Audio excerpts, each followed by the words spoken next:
Hello every one. നമ്മൾ കഴിഞ്ഞ ക്ലാസ്സിൽ വിവിധ തരം ഹീറ്റ് ട്രീറ്റ്മെൻറ്റ് പ്രോസസ്സുകളെക്കുറിച്ച് പഠിച്ചു. ഹീറ്റ് ട്രീറ്റ്മെൻറ്റ് പർപ്പസ് എന്താണെന്ന് പഠിച്ചു. ആ വീഡിയോ എല്ലാം നിങ്ങൾ കണ്ടു കാണുമെന്ന് കരുതുന്നു. ഹീറ്റ് ട്രീറ്റ്മെൻറ്റ് പ്രോസസ്സിലെ മൂന്നാമത്തെ വീഡിയോ ആണിത്. ഇത് കാണുന്നതിന് മുമ്പ് തൊട്ട് മുമ്പിലുള്ള രണ്ട് വീഡിയോകളും കാണുക. ഞാൻ മുകളിൽ ലിങ്ക് കൊടുക്കുന്നുണ്ട്. അപ്പോൾ വിവിധ തരം ഹീറ്റ് ട്രീറ്റ്മെൻറ്റ് പ്രോസസ്സുകളിൽ അവസാനത്തേതാണ് surface hardening, annealing, hardening, tempering, അതുപോലെ നോർമലൈസിങ് ആൻഡ് സർഫസ് ഹാർഡനിങ്. ആ സർഫസ് ഹാർഡനിങ് പ്രോസസ്സിനെ കുറിച്ചാണ് നമ്മൾ ഈ വീഡിയോയിൽ നമ്മൾ ഡിസ്കസ് ചെയ്യാൻ പോകുന്നത്. നമ്മൾ പറഞ്ഞു surface hardening is a process of making the outer surface harden with ductile interior. ഒരു സോഫ്റ്റ് ആയിട്ടുള്ള ഒരു മെറ്റലിൻ്റെ അല്ലെങ്കിൽ അയണിൻ്റെ മുകളിലത്തെ ഏറ്റവും പുറമേയുള്ള ഭാഗം മാത്രം ഹാർഡൻ ചെയ്യുന്ന പ്രോസസ്സാണ് സർഫസ് ഹാർഡനിങ്. നമ്മൾ എന്താണ് ഇവിടെ കൊടുത്തിരിക്കുന്നത് നോക്കാം. Surface hardening: many products such as gears, pistons, pins, camshaft, etc. are required to have a very hard wear resistant surface but tough and shock resistant inner core for longer life and better condition. This combination of different properties can be obtained by the process of hardening the surface of the steel. സാധാരണ പല പ്രോഡക്റ്റുകളും, ഗിയറുകൾ, പിസ്റ്റനുകൾ, പിന്ന്, camshaft തുടങ്ങിയ പല പ്രോഡക്റ്റുകൾക്കും അതിന് പുറമേയുള്ള ഒരു surface very hard, വളരെ ഹാർഡായതും അതുപോലെ തേയ്മാനത്തെ ചെറുക്കുന്നതും wear resistant ആയിട്ടുള്ളതും ഒരു സർഫസ് വേണം. അതോടൊപ്പം തന്നെ and shock resistant inner core, ഷോക്കിനെ, പെട്ടെന്നുള്ള ഇമ്പാക്റ്റ് ലോഡിനെ, ഷോക്കിനെയും കുലുക്കത്തെയും ഒക്കെ ചെറുക്കാൻ പറ്റുന്ന ഒരു ഇന്നർ കോർ, ആ ഉൾഭാഗം അങ്ങനെ ഷോക്ക് റെസിസ്റ്റൻ്റ് ആയിരിക്കുന്നതും ആവണം. അല്ലെങ്കിൽ ഇത് പൊട്ടിപ്പോകാനുള്ള സാധ്യതകൾ കൂടുതലാണ്. ഗിയറും കാംഷാഫ്റ്റ് അങ്ങനെയുള്ള കമ്പോണൻസൊക്കെ ഉൾഭാഗം സോഫ്റ്റും ആയിരിക്കണം, പുറമേ ഹാർഡായിരിക്കണം. പുറമേ എന്തായാലും ഹാർഡായിരിക്കണം, തേയ്മാനം ഉണ്ടാകാതിരിക്കാനും. പിന്നെ അതുപോലെ ഹാർഡായിട്ടുള്ള വസ്തുക്കൾ ആയിരിക്കണം അതിൻ്റെ പുറമേയുള്ള സർഫസ്. പക്ഷേ ഉള്ളും അതുപോലെ തന്നെ ഹാർഡായിരുന്നാൽ അത് പൊട്ടിപ്പോകാനുള്ള സാധ്യത, ബ്രിട്ടിൽനെസ് കൂടുതലാണ്. അപ്പോൾ ഷോക്ക് റെസിസ്റ്റൻസ് കുറവാണ്. അപ്പോൾ അങ്ങനെ ഉള്ളിലുള്ള ഭാഗം സോഫ്റ്റ് ആയിരിക്കുകയും പുറമേയുള്ള ഒരു തിൻ ലെയർ ഹാർഡാകുകയും ചെയ്തു കഴിഞ്ഞാൽ അത് വളരെ യൂസ്ഫുള്ളാണ്. അപ്പോൾ അത്തരം അങ്ങനെ പുറമേയുള്ള ലെയറിനെ ഹാർഡാക്കുന്ന, സ്റ്റീലിൻ്റെ പുറമേയുള്ള ലെയറിനെ ഹാർഡാക്കുന്ന പ്രോസസ്സാണ് സർഫസ് ഹാർഡനിങ് എന്ന പ്രക്രിയ കൊണ്ട് നമ്മൾ ഉദ്ദേശിക്കുന്നത്. ഓക്കെ, അതിന് വേണ്ടിയിട്ടുള്ള the various methods of surface hardening. ഒന്നാമത് കേസ് ഹാർഡനിങ്. എന്താണെന്ന് പിന്നീട് പറയാം. Nitriding, cyaniding, flame hardening and induction hardening. Case hardening എന്ന് പറഞ്ഞാൽ കേസ് ഹാർഡനിങ് ഓഫ് സ്റ്റീൽ. ഈ case hardening of steel, case hardening is oldest method of producing hard surface on metal. In this process, the steel or iron is heated in contact with the carbonaceous material to its critical temperature and kept it for some time. The carbon enters into the metal to form a solid solution with the iron and converts the outer surface into the high carbon steel. This process is called carburizing. Carburizing and hardening of metal surface is called case hardening. അതായത് case hardening ചെയ്യാൻ അതിൻ്റെ പുറമേയുള്ള ഭാഗം മാത്രം നമുക്ക് high carbon സ്റ്റീലാക്കി മാറ്റണം.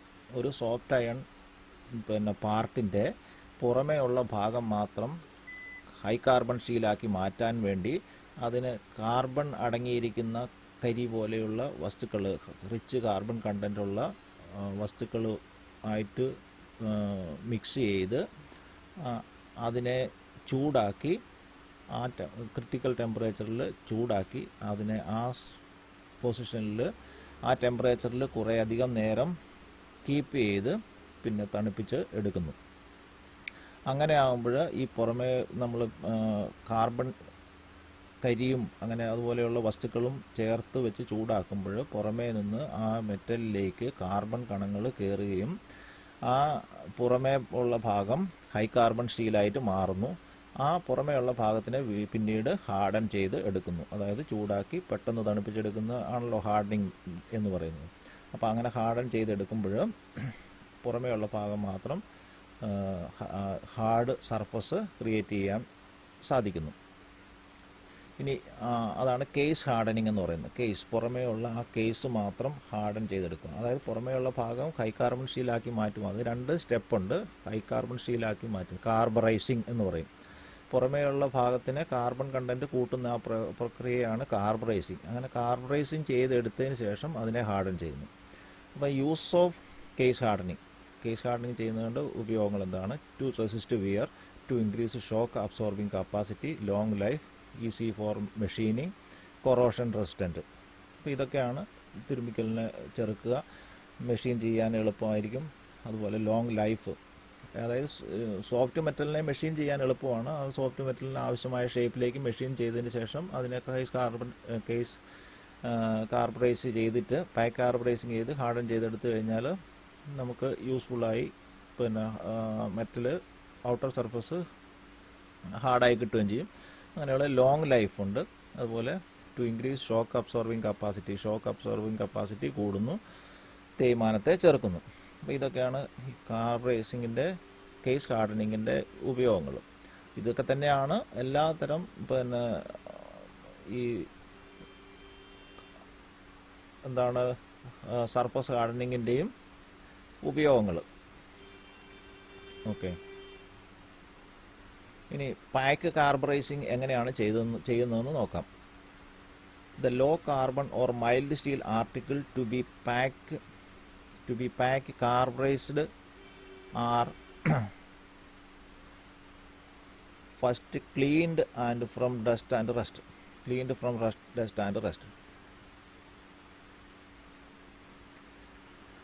അതായത് low carbon steel നമ്മൾ കാർബറൈസ് ചെയ്യേണ്ട പിന്നെ ആർട്ടിക്കിളുകൾ, ആദ്യം കാർബറൈസ് ചെയ്യാനുള്ള വസ്തുക്കൾ are first cleaned from dust and rust. പൊടിയും തുരുമ്പും ഇല്ലാതെ നന്നായിട്ട് ക്ലീൻ ചെയ്തെടുക്കുന്നു. They are then packed into a metal box surrounded by powdered carried leather, wood, charcoal and horn.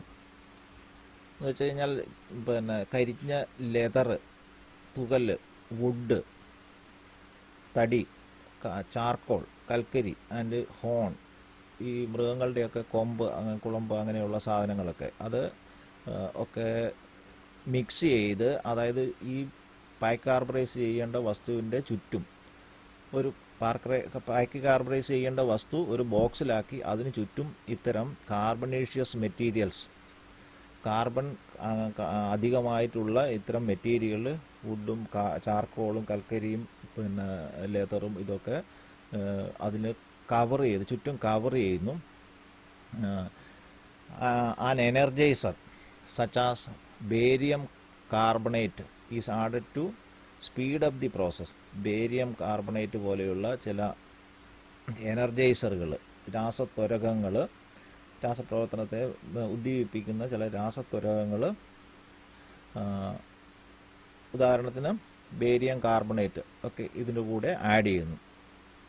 Then the box is sealed with fire clay and tied with a metal wire so that no air can enter the box to cause oxidizing. അതായത് പിന്നെ അങ്ങനെ pack ചെയ്തതിന് ശേഷം ആ ബോക്സിനെ അടച്ചതിന് ശേഷം അതിനെ seal ചെയ്യുന്നു. എങ്ങനെ? ഫയർ ക്ലേ വെച്ചിട്ട്. ബോക്സ് ഈ സീൽഡ് വിത്ത് ഫയർ ക്ലേ. ഫയർ ക്ലേ എന്ന് പറഞ്ഞു കഴിഞ്ഞാൽ ചൂട് പിന്നെ തട്ടിയാലും കേടുവരാത്ത ഹൈ ഗ്രേഡ് ക്ലേ, ഇഷ്ടിക ഒക്കെ ഉണ്ടാക്കുന്നുണ്ടല്ലോ, ഹൈ ടെമ്പറേച്ചറിനെ താങ്ങാൻ കപ്പാസിറ്റിയുള്ള ക്ലേ ഉപയോഗിച്ച് അതിനെ സീൽ ചെയ്ത്, അതായത് ഉള്ളിലേക്ക് വായു കടക്കാത്ത രീതിയിൽ സീൽ ചെയ്ത് ആ ബോക്സ് ഒരു സ്റ്റീൽ വയർ കൊണ്ട് ബന്ധിച്ച് അതിനുള്ളിലേക്ക് എയർ കടക്കാതെ, മോയ്സ്ചർ കടക്കാതെ, ഓക്സിഡേഷൻ നടക്കാതെ പിന്നെ ബന്ധിച്ച് അതിനെ പിന്നീട് ചൂടാക്കുന്നു.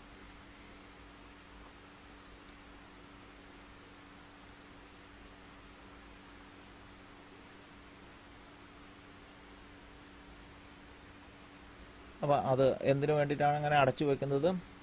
ഉള്ളിലേക്ക് വായു കടന്നു കഴിഞ്ഞാൽ ഡീകാർബണൈസേഷൻ ഉണ്ടാകും. അതുപോലെ കാർബൺ ഗ്യാസ്, അതിനുള്ളിൽ നിന്ന് കാർബൺ ഗ്യാസ് പുറത്തേക്ക് പോകുന്നതും ഒക്കെ തടയുന്നതിന് വേണ്ടിയിട്ടാണ് നന്നായിട്ട് സീൽ ചെയ്യുന്നത്. Escape from the box.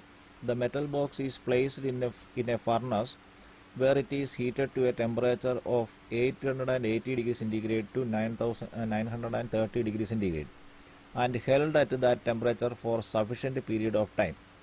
850 degree centigrade ഒരു ഫർണസിൽ ഇട്ടിട്ട് 850 മുതൽ 930 ഡിഗ്രി സെൻറ്റിഗ്രേഡ് വരെ ചൂടാക്കുകയും ആ ടെമ്പറേച്ചറിൽ കുറച്ച് സമയം, ആവശ്യമായ സമയം സൂക്ഷിക്കുകയും ചെയ്യും. കൂടുതൽ സമയം സൂക്ഷിക്കും തോറും അതിൻ്റെ കാർബണിൻ്റെ ലെയർ കട്ടി കൂടുതലുണ്ടാവും, അല്ലെങ്കിൽ അതിൻ്റെ പുറമെ എൻ്റർ ചെയ്യുന്ന കാർബണിൻ്റെ അളവ് കൂടും. The carbon from the carbonising compound soaks into the surface of the hot steel to a depth depending upon the amount of time and temperature for which the box is left in the furnace. അപ്പോൾ ആ carbon ചുറ്റുപാടുമുള്ള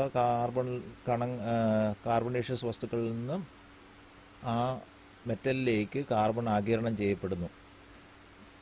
ആ എന്തുമാത്രം carbon, എത്ര ആഴത്തിൽ carbon ആഗിരണം ചെയ്യപ്പെടും എന്നുള്ളത് depth depending upon the amount of time, എത്ര സമയം നമ്മൾ ആ ടെമ്പറേച്ചറിൽ സൂക്ഷിക്കുന്നു എന്നതും അതുപോലെ എത്ര ടെമ്പറേച്ചറിൽ ചൂടാക്കുന്നു എന്നതിനെയും ആശ്രയിച്ചിരിക്കുന്നു.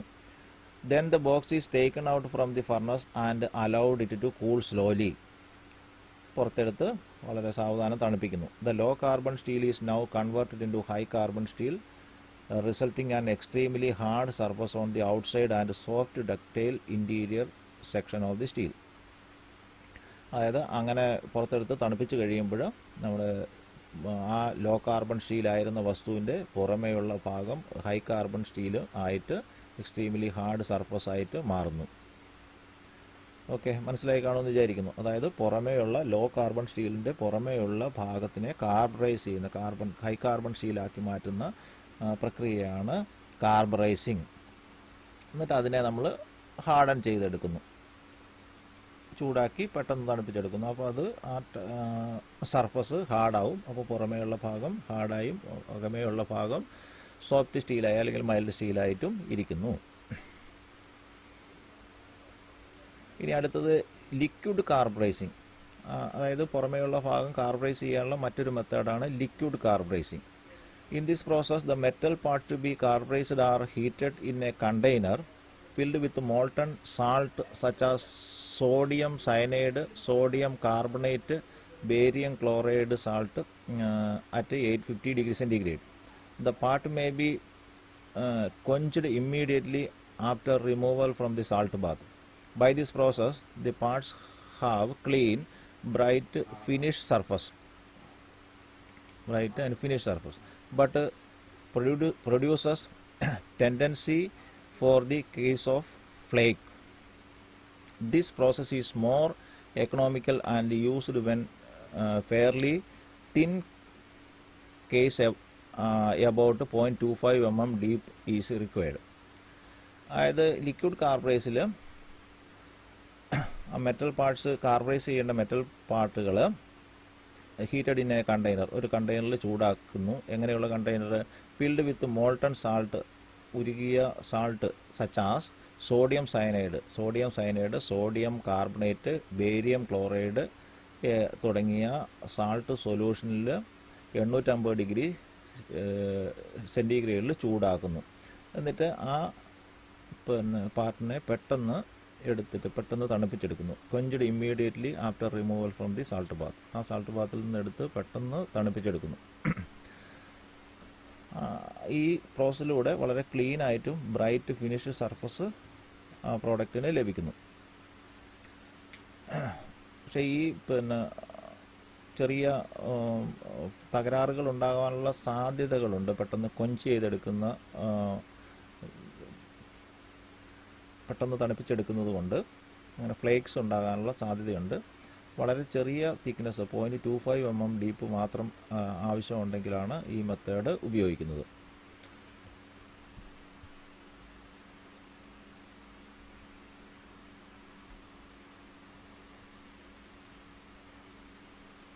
Next, gas carburizing. In this case, the article is placed into a gas-tight container and are heated in a furnace in which the carburizing gas such as methane or propane is circulated. ഈ കേസിൽ നമ്മൾ carburize ചെയ്യേണ്ട മെറ്റലിനെ ഒരു gas tight കണ്ടെയ്നറിൽ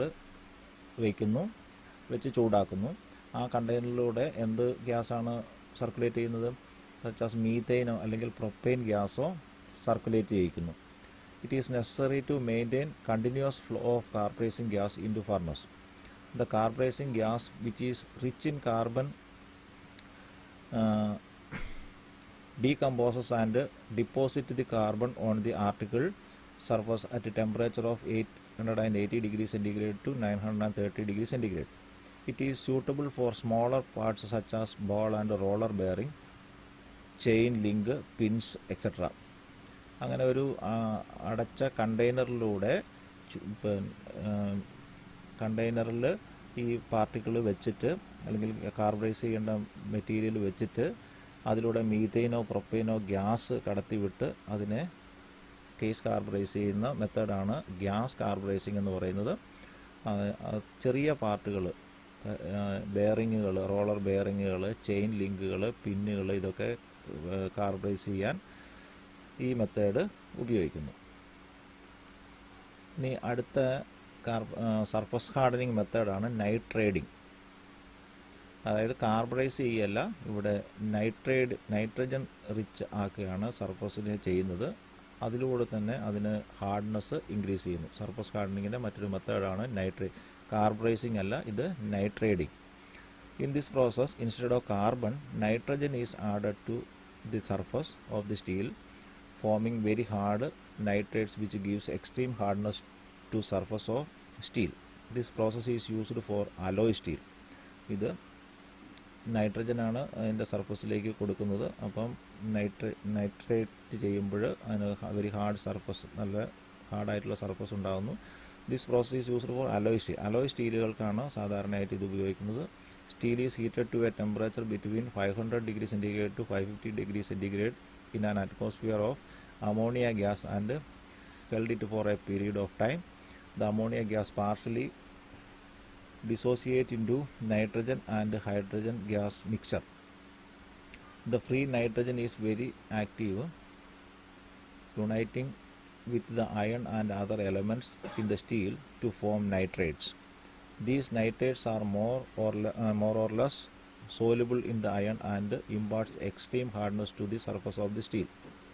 ഈ nitrogen ഗ്യാസിന് നിന്നുള്ള nitrogen ഈ വളരെ ആക്റ്റീവായി ആയിട്ടുള്ള അവസ്ഥയിൽ ഈ അയണുമായിട്ട് കൂടിച്ചേർന്ന് അത് ഒരു എക്സ്ട്രീം ഹാർഡ്നെസ് സർഫസ് പ്രൊഡ്യൂസ് ചെയ്യുന്നു. അതാണ് നൈട്രേഡിങ് എന്ന് പറയുന്ന process. In this process, quenching is required. So there is no quenching required. So there is no quenching distortion. അതായത് തണുപ്പിക്കുന്ന പ്രക്രിയ ഇതിനാവശ്യമില്ല, അത് സാവധാനത്തിൽ തണുത്താൽ മതി. അപ്പോൾ അതുകൊണ്ട് തന്നെ quenching ഡിസ്റ്റോർഷൻ, തണുപ്പിക്കുമ്പോഴുണ്ടാകാൻ സാധ്യതയുള്ള ഡിസ്റ്റോർഷൻ, ഷേപ്പ് മാറ്റങ്ങളോ അല്ലെങ്കിൽ എന്തെങ്കിലും തകരാറുകളോ ഉണ്ടാകാനുള്ള സാധ്യത ഈ പ്രോസസ്സിന് ഇല്ല.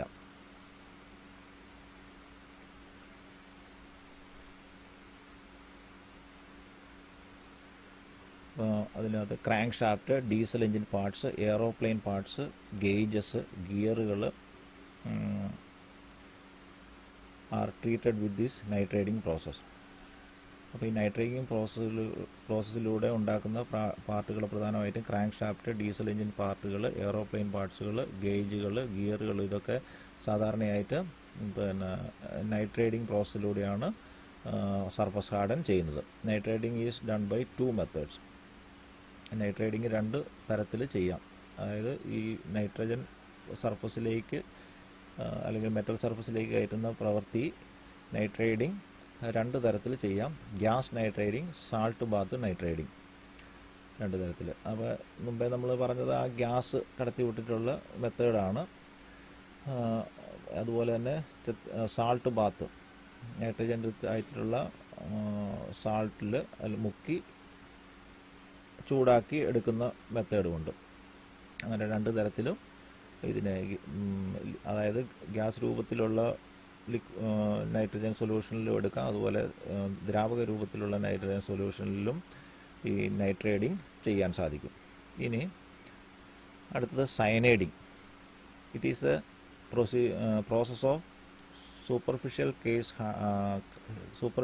case hardening in which the low carbon steel is heated between 800 degree and 850 degree centigrade in a molten cyanide salt followed by quenching. Both carbon and nitrogen are absorbed in this process. ഈ പ്രോസസ്സിൽ സയനൈഡിങ്, അതായത് molten cyanide salt, ഉരുകിയ cyanide സാൾട്ടിൽ 800 മുതൽ 850 degree centigrade വരെ ടെമ്പറേച്ചറിൽ ചൂടാക്കി പെട്ടെന്ന് followed by quenching, പെട്ടെന്ന് തണുപ്പിച്ചെടുക്കുന്നു. അതിലൂടെ കാർബണും നൈട്രജനും ഈ സർഫസിലേക്ക് അബ്സോർവ് ചെയ്യപ്പെടുന്നു. അങ്ങനെ ആ സർഫസ് ഹാർഡായി വരുന്നു. ഇനി 4ാമത്തെ flame hardening. It is a process of surface hardening by which steel or cast iron is heated very rapidly to a high temperature above the hardening temperature by a flame produced by the special type burners and then cooled almost immediately by spraying of water. By this method, steel will have a carbon content between 0.35 and 0.7%. അതായത് flame hardening. ഈ flame ഹാർഡനിങ്ങിൽ എങ്ങനെയാണ് ചെയ്യുന്നതെന്ന് ചോദിച്ചാൽ, ആ സ്റ്റീലോ അല്ലെങ്കിൽ cast അയണോ പാർട്ടുകളോ ഒക്കെ ഈ flame hardening ചെയ്യുന്നത് അതിനെ പെട്ടെന്ന് heated very rapidly in high temperature, very ഉയർന്ന ടെമ്പറേച്ചറിൽ പെട്ടെന്ന് ചൂടാക്കുന്നു. By a flame produced by a special type burners, പ്രത്യേകതരം ബർണറിലൂടെ. അതായത് ഈ പാർട്ടിൻ്റെ എല്ലാ ഭാഗത്തും ഒരേ സമയം ഫ്ലെയിം ചെല്ലുന്നത് പോലെ, ചിലപ്പോൾ റൗണ്ട് ആയിട്ടായിരിക്കും, അല്ലെങ്കിൽ ആ ഓബ്ജക്റ്റിൻ്റെ ഷേപ്പിനനുസരിച്ച് ഒരേ തരം പാർട്ടുകൾ തുടർച്ചയായിട്ട് ചൂടാക്കിക്കൊണ്ടിരിക്കാൻ ഒരേ തരത്തിലുള്ള ബർണറിൽ ആ ഫ്ലെയിം ഇങ്ങനെ ബ്ലോ ചെയ്തുകൊണ്ടിരിക്കും. അപ്പോൾ അതിനുള്ളിൽ ഈ പാർട്ട് വെച്ചിട്ട് അതിനെ പെട്ടെന്ന് ചൂടാക്കിയെടുക്കുന്നു. അതുപോലെ തന്നെ പെട്ടെന്ന് വെള്ളം സ്പ്രേ ചെയ്ത് തണുപ്പിച്ചെടുക്കുന്നു. ഈ മെത്തേഡിലൂടെ 0.35 മുതൽ 0.7% വരെ കാർബൺ അതിൻ്റെ സർഫസിൽ കയറാൻ ഇടയാകുന്നു. The advantage of this process. ഈ പ്രോസസ്സിൻ്റെ ഫ്ലെയിം ഹാർഡനിങ്ങിൻ്റെ അഡ്വാൻറ്റേജുകൾ എന്തൊക്കെയാണെന്ന് ചോദിച്ചാൽ, it has much less distortion. ആ ഷേപ്പിലുണ്ടാകുന്ന ഡിസ്റ്റോർഷൻ വളരെ കുറവാണ്.